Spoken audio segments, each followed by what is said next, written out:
Olá pessoal, tudo bem? Dando sequência aos nossos estudos, vamos iniciar o PET volume 3, né? Nossa primeira temática vai ser território em movimento.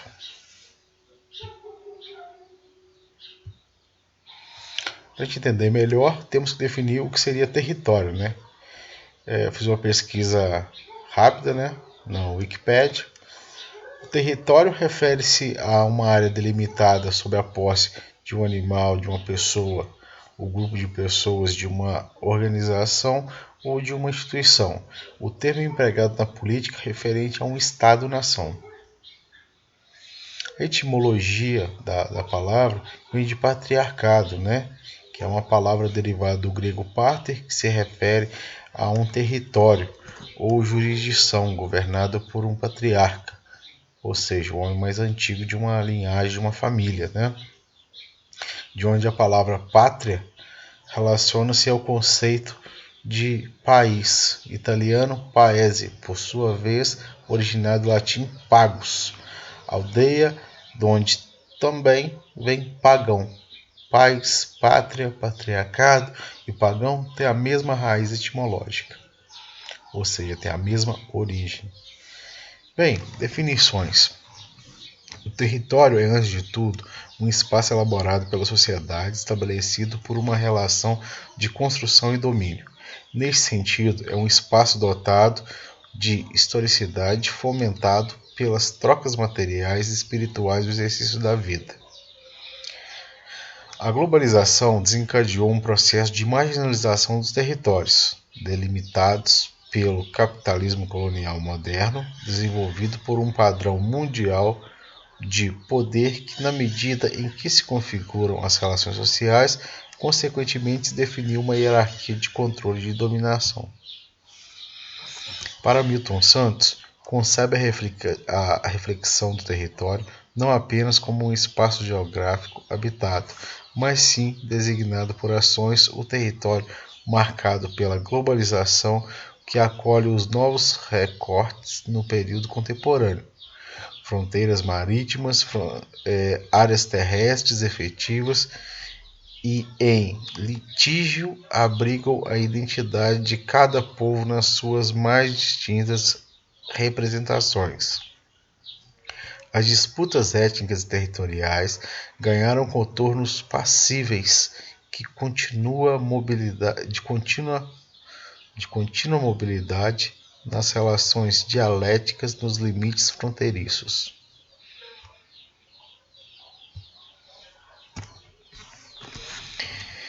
A importância das definições dos limites.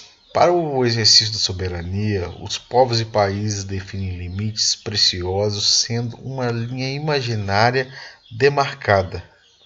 Segundo Fowler, as fronteiras delimitam suas ações ao campo de atuação de seus territórios, ressaltando as muitas diferenças estabelecidas.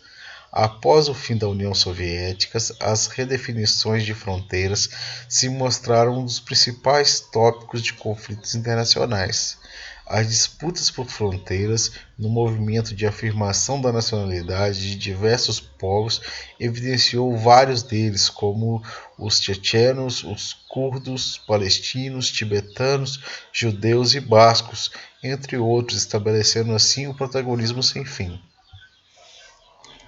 Um território delimitado por fronteiras e ocupado por uma população que pode ser entendida como o conjunto de habitantes de um determinado lugar, que se distribuiu irregularmente pelo planeta com áreas superpovoadas e outras subpovoadas, considerando o número de habitantes por quilômetro quadrado. A população mundial apresenta diferentes aspectos e se tornou uma preocupação em função dos grandes desafios presentes em sua estrutura as diferentes taxas de natalidade, mortalidade, fecundidade, escolaridade e outros que são os indicadores de desenvolvimento sociais de cada Estado-nação.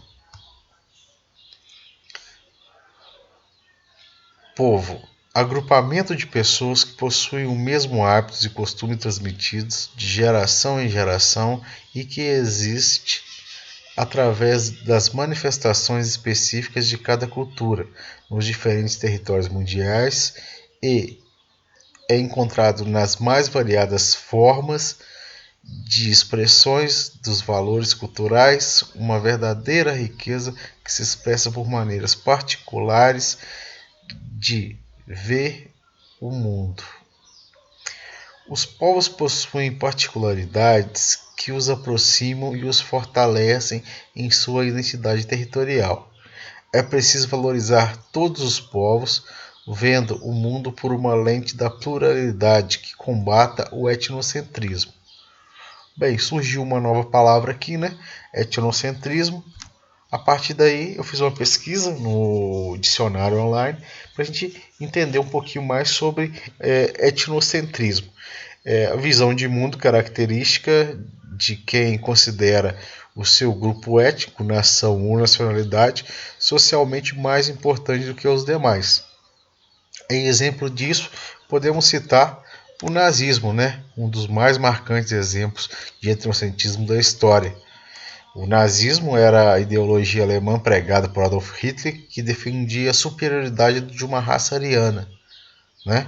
Segundo essa ideologia, os povos germânicos eram uma raça pura e superior, e todas as outras raças eram inferiores. Com base nessa ideia, os alemães exterminaram milhares de judeus e algumas outras etnias, o que ficou conhecido como Holocausto. Hitler ganhou o apoio da população atribuindo aos judeus a culpa da situação precária em que a Alemanha se encontrava no final da Primeira Guerra Mundial.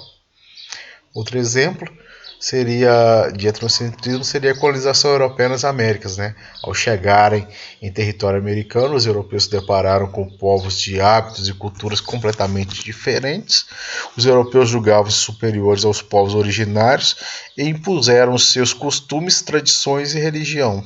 No Brasil, por exemplo, os indígenas foram obrigados a seguir a religião cristã e eram catequizados pelos jesuítas. A crença de que eram culturalmente superiores aos indígenas e negros escravizados justificou violências e dominação, cujos reflexos são presentes na sociedade brasileira até os dias de hoje. A pluralidade. Nós, povo brasileiro, resultado de um intenso e tenso processo de miscigenação, temos como elemento importante a nossa formação e desenvolvimento, a pluralidade. Neste caso, devemos ressaltar a pluralidade cultural e racial, lembrando que somos frutos tanto de sangue europeu como dos ameríndios, né? Ou seja, os povos da América, né? O indígena e principalmente também não podemos esquecer dos negros escravizados vindos da África.